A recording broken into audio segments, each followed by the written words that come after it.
සටන්කරුවෙකුගේ ආහාර වේල හයි කාබ් වෙන්න ඕනේ. මයික් ටයිසන් මහත්තයාගේ ආහාර වේල බලන්නකෝ. Rice and chicken, pasta, oats, ධාන්‍ය ගොඩයි. ඊළඟට මාස්ටර් බෲස් ලීගේ ආහාර වේල ස්වභාවයෙන්ම ආසියාතිකයිනේ. ඉතින් වැඩි හරියක් බත් තමයි ආහාරයට ගත්තේ. හැබැයි අපි ගිලිනවා වගේ මහ විශාල බත් ගොඩවල් නෙමෙයි. ඊළඟට අපි ගිහිල්ලා බැලුවොත් එහෙම මුවායි තායි පුරුදු වෙන තායි කැම්ප්ස් පුහුණු කඳවුරු වල ආහාර වේල් වැඩි හරියක් බත්. එතකොට සතියකට දවස් කිහිපයකදී මස් හෝ මාළු සුළු ප්‍රමාණයක් ආහාරයට ගැලෙනවා. වැඩි හරියක් බත් තමයි ආහාරයට ගන්න. ශැවලින් හාමුදුරුවරු සටනෙහි ඉතාම නිපුණයින් දක්ෂයින් සම්පූර්ණයෙන්ම වීගන්. සත්ව ආහාර පොඩ්ඩක්වත් ගෑවිලා නැහැ. ඒ කියන්නේ කිරිවත් ආහාරයට ගන්නෙ නැහැ. එළවලුයි බතී විතරයි ආහාරයට ගන්න. ඉතින් නම් දරාපු සටන්කරුවෝ ශැවලින් පන්සලේ හාමුදුරුවරු. ඊළඟට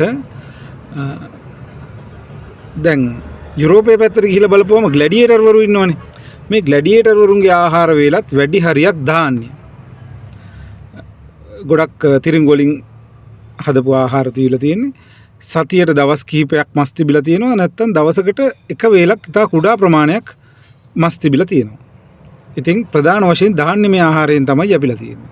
දැන් ධාන්‍ය වලින් ලැබෙන කාබෝහයිඩ්‍රේට් සටන්කරුවෙකුට කොච්චර වැදගත්ද කිව්වොත් එහෙම සටනින්ම ජීවත් වෙච්ච ජන කණ්ඩායම් ඉන්නවා.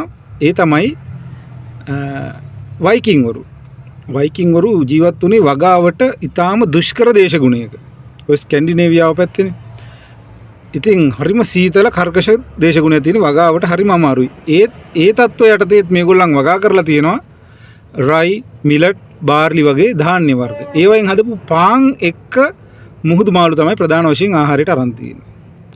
ඉතින් ඒ තරම් කාබෝහයිඩ්‍රේට් වැදගත් සටන්කරුවෙකුට.